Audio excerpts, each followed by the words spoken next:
열왕기상 8장 44절부터 53절입니다. 함께 봉독하도록 하시겠습니다. 주의 백성이 그들의 적국과 더불어 싸우고자 하여 주께서 보내신 길로 나갈 때에 그들이 주께서 택하신 성읍과 내가 주의 이름을 위하여 건축한 성전이 있는 쪽을 향하여 여호와께 기도하거든 주는 하늘에서 그들의 기도와 간구를 들으시고 그들의 일을 돌아보옵소서. 범죄하지 아니한 사람이 없사오니 그들이 주께 범죄함으로 주께서 그들에게 진노하사 적국에 넘기심에 적국이 그들을 사로잡아 원근을 막론하고 적국의 땅으로 들어간 후에 그들이 사로잡혀 간 땅에서 스스로 깨닫고 그 사로잡은 땅에서 돌이켜 주께 간구하기를 우리가 범죄하여 반역을 행하며 악을 지었나이다 하며 자기를 사로잡아 간 적국의 땅에서 온 마음과 온 뜻으로 주께 돌아와서 주께서 그들의 조상들에게 주신 땅 곧 주께서 택하신 성읍과 내가 주의 이름을 위하여 건축한 성전이 있는 쪽을 향하여 주께 기도하거든 주는 계신 곳 하늘에서 그들의 기도와 간구를 들으시고 그들의 일을 돌아보시오며 주께 범죄한 백성을 용서하시며 주께 범한 그 모든 허물을 사하시고 그들을 사로잡아 간 자 앞에서 그들을 불쌍히 여김을 얻게 하사 그 사람들로 그들을 불쌍히 여기게 하옵소서. 그들은 주께서 철 풀물 같은 애굽에서 인도하여 내신 주의 백성 주의 소유가 됨이니이다. 원하건대 주는 눈을 들어 종의 간구함과 주의 백성 이스라엘 간구함을 보시고 주께 부르시는 대로 들으시옵소서. 주 여호와여 주께서 우리 조상을 애굽에서 인도하여 내실 때에 주의 종 모세를 통하여 말씀하심 같이 주께서 세상 만민 가운데서 그들을 구별하여 주의 기업으로 삼으셨나이다. 아멘. 오늘 새벽은 기도의 자세란 제목으로 말씀을 함께 나누어 보고자 합니다.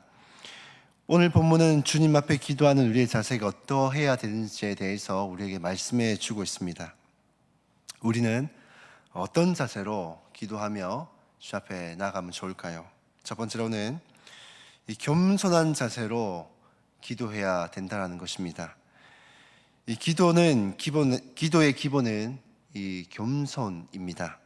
왜냐하면 우리는 본래 하나님께 기도할 자격도 없고 또 응답을 기대할 염치도 없던 그런 죄인들이었습니다. 오늘 본문 46절에는 이렇게 말씀을 합니다. 범죄하지 아니하는 사람이 없사오니 이는 인간은 원죄로 인한 근본적으로 부패한 속성을 지니고 있고 또 그렇기에 본질상 범죄할 수밖에 없는 죄인이라는 것입니다. 성경은 범죄한 우리와 하나님과의 관계에 대해서 원수라고 말씀을 하고 있습니다.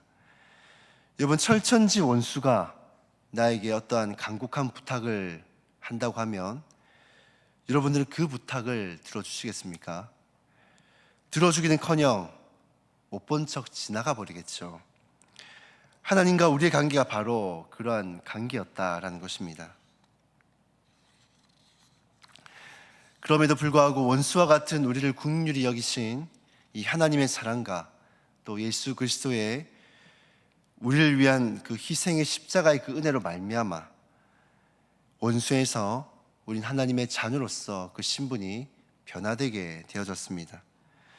이 일에는 우리의 어떠한 공로도 없고 우리의 의로움도 없이 오직 하나님의 은혜로만 되어진 일입니다.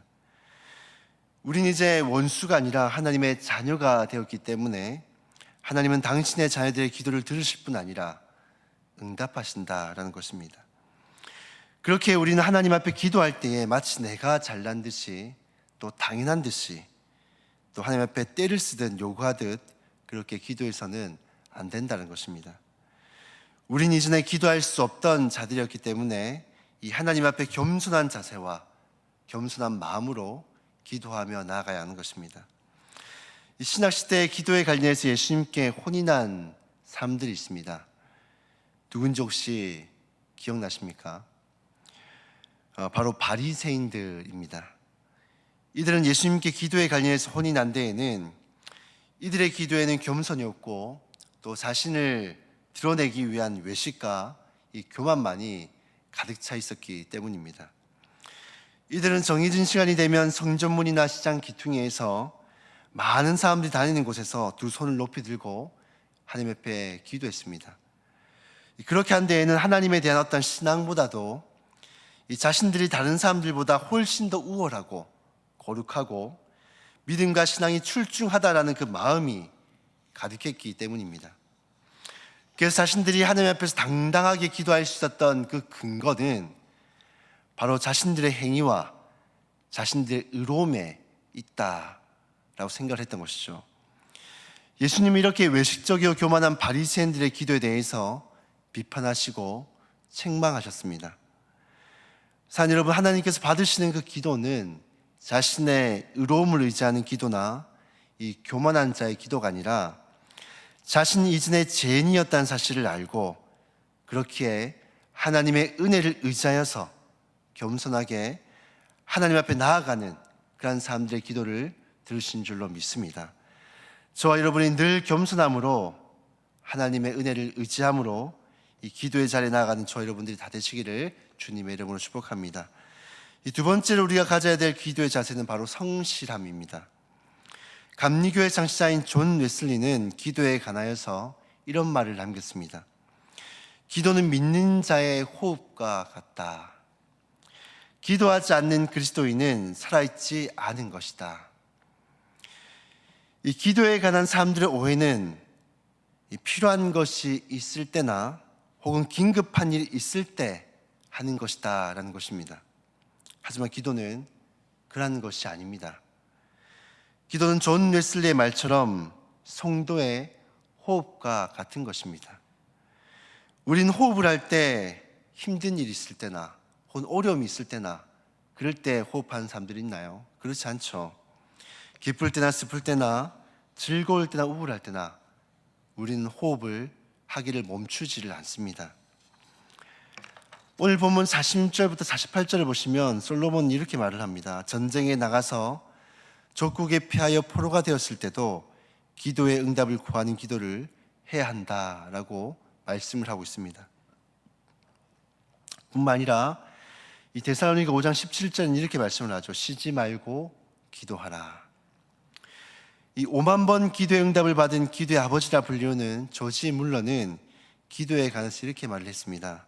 응답받는 기도의 비결은 포기하지 않는 것이다. 사랑하는 성도 여러분, 기도는 내가 잘 나가고 형통할 때, 또 기쁘고 즐거울 때만 하는 것이 아니라, 또 슬프고 고통스러울 때만 하는 것이 아니라 우리가 언제든 슬플 때든 기쁠 때든 항상 이 기도는 늘 꾸준하게 해야 한다는 것입니다. 왜냐하면 기도는 성도의 호흡과 같고 성경은 우리에게 성실하고 꾸준하게 이 기도해야 될 것을 말씀하고 있기 때문입니다. 오늘 하루도 우리는 성실함으로 하나님 앞에 이 기도하기 위해 이곳에 나왔습니다. 그리고 내일도 모레도 우리는 평생의 성실함으로 하나님 앞에 기도할 수 있는 저와 여러분들이 다 되시기를 주님의 이름으로 축복합니다. 말씀을 정리하겠습니다. 하나님은 이 겸손한 자세로 은혜를 의지하며 기도하는 자의 기도를 들으십니다. 뿐만 아니라 기쁠 때나 슬플 때나 이 성실하게 기도하는 자들의 기도를 또 들으시고 응답하십니다. 저와 여러분이 겸손함으로 또 성실함으로 매일매일 주님 앞에 기도하는 그런 성도님들이 다 되시기를 주님의 이름으로 축복합니다. 우리가 말씀을 함께 기억하시면서 우리가 기도하며 나아갔으면 좋겠습니다. 우리가 하나님 앞에 기도하며 나아갈 때 겸손함으로 나아갈 수 있게 도와주십시오. 우리가 죄인이었다는 사실을 알고 늘 겸손한 마음을 갖고 기도하게 하실 때 자신을 의지하는 것이 아니라 자신의 의로움을 의지하는 것이 아니라 나를 구원하신 하나님의 은혜를 날마다 의지하며 겸손하게 기도하게 도와주십시오. 뿐만 아니라 기도하되 힘들 때나 어려울 때 기도하는 것이 아니라 늘 기쁠 때나 슬플 때나 쉬지 말고 기도하라 말씀하신 것처럼 늘 성실하게 기도할 수 있는 우리 모두가 다 되게 도와주시옵소서. 그리고 주어진 기도 제목대로 기도하실 때 6월 3일 대선이 얼마 남지 않은 가운데 있습니다. 정말로 하나님 뜻에 합한 그런 대통령이 세워질 수 있도록 함께 기도해 주시기를 바랍니다. 이 시간 주어진 기도 제목대로 기도하시고 개인의 제목으로 자유롭게 기도하신 후에 돌아가도록 하시겠습니다. 기도하시겠습니다.